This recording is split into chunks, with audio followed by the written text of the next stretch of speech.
I'm different from what's out there.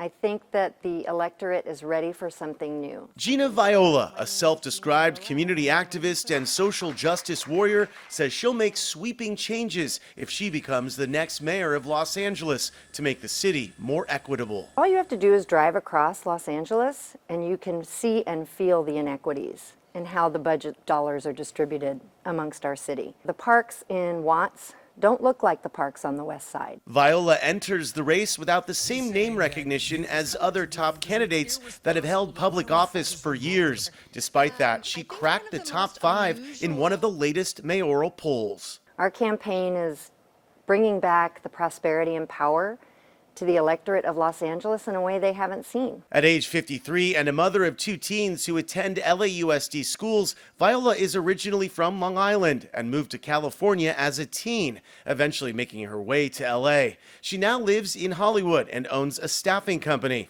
Viola says her activism began in stages. When I first got to LA, I was very active with APLA and ACT UP and gay rights. And then as I got a little bit older, I wanted to work with young girls in the inner city. So I joined an organization called Girls in Gangs. I was a mentor there and then eventually went to sit on the board of that organization. And then with the killing of Michael Brown, I just really felt like I needed to tap in more deeply to what was happening to the Black community, because I knew that there was Mike Browns happening in my own city here. When we talk about crime, Viola says there should be a focus on police violence. When you talk about the community not trusting the LAPD, that's exactly why. They are still out killing community members. Viola says her administration would defund the LAPD over time and move resources to violence prevention and mental health programs. It's an incremental thing. I mean, just like the other side has been telling us, you know, small changes, small wins, wait your time. We will use that in the reverse. I think the first thing I would do is stop hiring new police.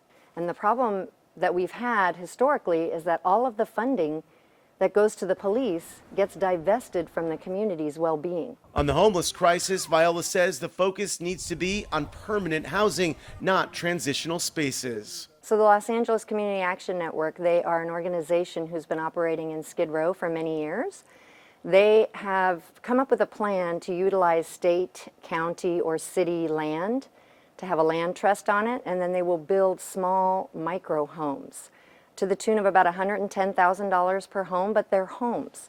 They have kitchens, they have bathrooms, they have bedrooms, fully sustainable. Viola says when she has a chance to connect and speak with voters, her message resonates. Often it comes down to pointing out what happens to under-resourced communities. I had a woman in the Valley when I was gathering signatures. She said, what are you going to do about the fact that Gascon isn't going to criminalize anybody if they steal less than $950? And I said, folks who have their needs met don't need to steal.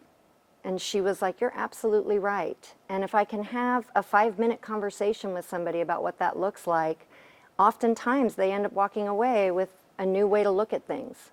As Viola's campaign has jumped in the polls, she says one of her biggest challenges is being heard, especially in the debates. She says it's important for her voice and others to be heard.